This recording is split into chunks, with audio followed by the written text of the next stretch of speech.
சுவிட்சர்லாந்தின் உள் மற்றும் வெளி பாதுகாப்பு தொடர்பாக முக்கிய தகவல் ஒன்று வெளியானது. கூட்டாட்சி அரசாங்கத்தின் சமீபத்திய அறிவிப்பின்படி தற்போது 44 அபாயகரமான நபர்கள் சுவிட்சர்லாந்தில் கண்காணிப்பில் உள்ளதாக தெரிவிக்கப்பட்டுள்ளது. இந்த நபர்கள் நாட்டின் பாதுகாப்புக்கு அச்சுறுத்தலாக மாறக்கூடியவர்கள் என கூட்டாட்சி புலனாய்வு சேவையான FIS அடையாளம் கண்டுள்ளது.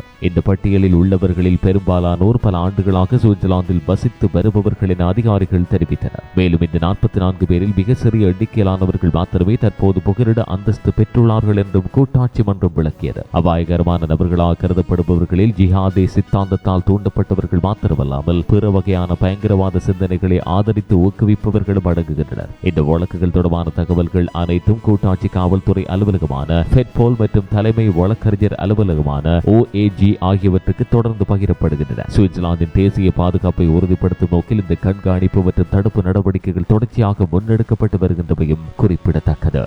இது தொடர்பான விரிவான செய்திகளுக்கு மேலும் பல செய்திகளையும் பார்வையிட சுவிஸ் தமிழ் டிவி யூடியூப் சேனலை நாடுவதோடு மறக்காமல் சப்ஸ்கிரைப் செய்யுங்கள்.